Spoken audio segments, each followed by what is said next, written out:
Let's talk about the housing allowance at Quality Education Holding Company. So before this letter was written on December 12th, the regional managers, we did a lot of internal work trying to get the company to be responsive. We had several women in Alhassa, possibly over half a dozen, who actually were told they could go out on their own and they would get a housing allowance, which they never did get. And so we see that with this, if you look at the teacher narrative video, where this teacher went out and got an apartment, got furniture, hired a driver, and was never paid the housing allowance and was never paid for the transportation cost, which again is really a horrible way to treat your employees. So here we have, you can see this is Technical Vocational Training Corporation. And this is a letter to this wonderful company, Quality Education Holding Company. So this would be going to the CEO, Mohammed Al-Sharari, and Matter Al-Shamari, the Human Resources. So, gentlemen, as a regional manager, I'm charged with the logistical and academic smooth operation of the Eastern Province under a TVTC contract. Under the employment contract, I'm bound to follow the principles of the profession. Article 7/1, good behavior, ethics, and full compliance with the laws and regulations in Saudi Arabia, Article 7-11. Furthermore, I'm bound from exploiting a professional position in an illegitimate manner to obtain personal results or gain, Article 8.8. Equally, I'm subject to termination for an array of misconduct or simply being on probation, which I am, Article 8.1-6. After reading the values and ethics the company has on their website, I'm confident that QEHC can understand the regional manager's responsibility to address the housing allowance issue. Contractually and professionally, EFL instructors are required to have a housing allowance. The contract has a value of 2,750 SAR per month, either in actual housing or a cash allowance. Either way, the value must be the amount cited. Typically, companies issue the allowance with a monthly check and the employee is responsible. For some reason, our company prefers to house employees in buildings where the value is well below 2,750. See Article 8.8. For example, our hotel in the Dammam Corniche is well under 2,750. The real estate market is tanked and it's a renter's market, but the company would be contractually required to pay employees a difference in cash monthly, or kindly outline why not.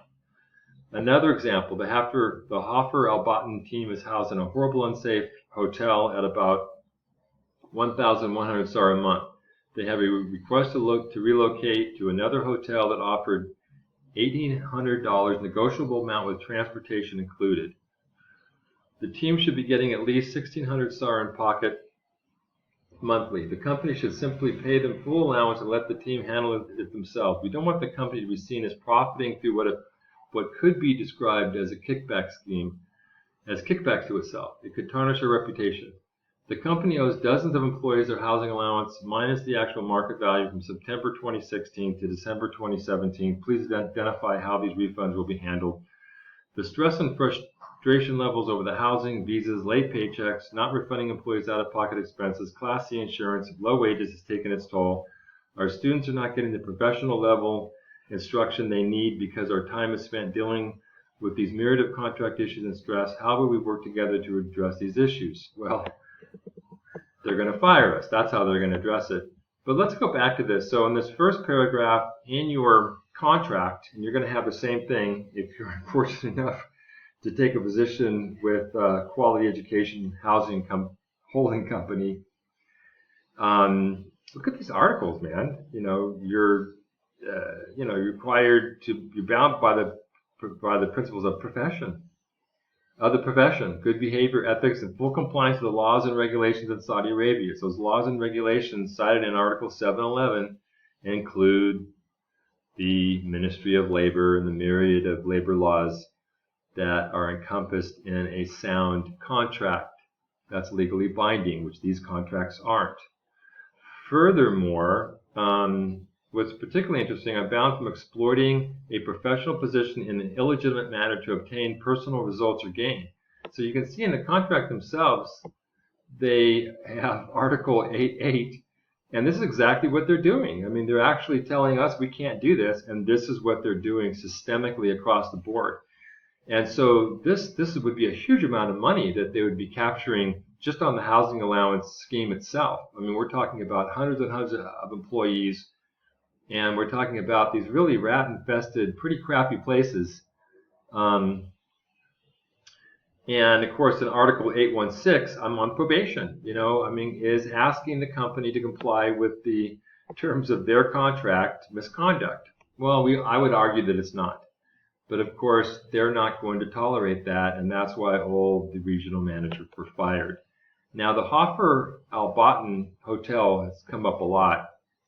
It was called the High Hotel. We called it the High Frequency Hotel because it actually has a cell phone tower, and the entire hotel is electrically charged. There's such a charge going through that hotel that when you're lying in bed and you move along the bed or you move your hands under the sheets, it will throw off sparks, very big sparks all throughout the motion of your finger or hand or elbow moving along the inside of that sheet. That's how electrically charged this hotel was.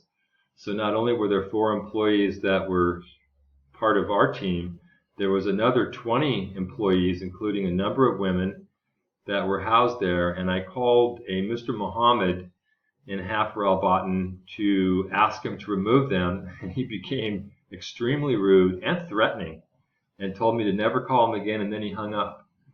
So because obviously this wasn't my group, but I wanted to get him out of there because this was unsafe. And this is you can look up the effects of radiation on one's health, and it really affects your DNA, your reproductive abilities, sleep, creates a lot of problems with your body and your mental well-being. So we can see that that it's very clear that we made several attempts to get the company to comply with its own contracts, and they refused to do that.